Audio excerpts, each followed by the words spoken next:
कभी अगर बनना हो तो बाज बनना, लेकिन कभी तोता मत बनना। तोता बोलता तो बहुत है, लेकिन ज्यादा ऊंचाई तक उड़ नहीं सकता। बाज बोलता बहुत कम है, लेकिन सबसे ऊंचाई पर उड़ता है और बाकी पंछियों का राजा होता है एक बाज। आज मैं आपको 5 ऐसे पॉइंट्स बताऊंगा जो कि हर इंसान को बाज से सीखना चाहिए और लाइफ की बहुत बड़ी लर्निंग है इन 5 पॉइंट्स में। पहला लेसन, ईगल फ्लाई अलोन। बाज अकेले उड़ता है और बाकी पंछियों के मुकाबले सबसे ऊंचाई पर उड़ता है। बाज अकेले उड़ेगा, लेकिन कभी भी चिड़िया और छोटे पंछियों के साथ नहीं उड़ेगा। बाज हमेशा या तो बाज के साथ उड़ता है या फिर अकेला उड़ता है। और इससे हमें यह सीख मिलती है कि छोटी सोच वाले लोगों से हमेशा दूर रहें और अकेले रहो, क्योंकि यही वो समय है जब खुद को जानने का असली मौका मिलता है।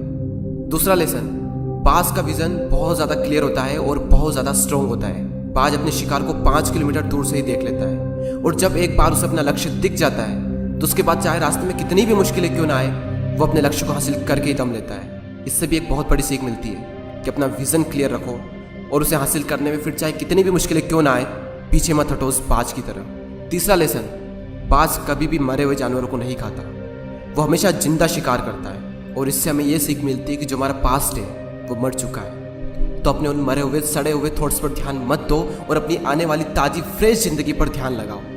अपने पास्ट की पुरानी यादें जो तुम्हें तंग करती है उन्हें वहीं रहने दो जहां पर उसकी जगह है, और तुम्हारे पास्ट की जगह है तुम्हारे पास्ट में, उसे वर्तमान में जगह मत दो।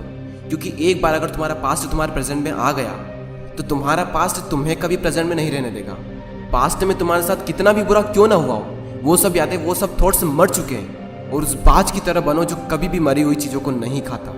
चौथा लेसन, जब आंधी तूफान आते हैं तो बाज बहुत ज़्यादा एक्साइटेड हो जाता है। जब बारिश होती है तो सारे पंछी छिपकर बैठ जाते हैं, लेकिन बाज को बड़ा मजा आता है। जब तेज हवाएं चलती है तो बाज उन हवाओं के सहारे और तेजी से ऊपर की ओर उठता है, और ऊपर उड़ते उड़ते इतना ऊपर उड़ जाता है कि बादलों से भी ऊपर पहुंच जाता है। और इससे भी एक बहुत बड़ी सीख मिलती है कि मुसीबत में मजा ढूंढो। और नेपोलियन हिल ने एक बार कहा था कि हर बड़ी चुनौती अपने साथ में एक बहुत बड़ा अवसर लेकर आती है। तो उस बाज की तरह तुम भी अपने अवसर को पहचानो, और जिस दिन तुमने अवसरों को पहचान लिया तो सारी मुश्किलें तुम्हारे नीचे होगी और तुम उन मुश्किलों के ऊपर होंगे। फिफ्थ लेसन, बाज अपने घोंसलों में से सॉफ्ट घास को हमेशा निकाल देता है ताकि बाज का जो बच्चा होता है वो उसमें कंफर्टेबल ना हो सके, क्योंकि अगर वो घोंसले में कंफर्टेबल हो गया तो वो वहीं रहना पसंद करेगा। लेकिन बाज ऐसा कभी होने नहीं देता। बाज एक पंछी है और उसे भी ये बात पता है कि there is no growth in comfort zone.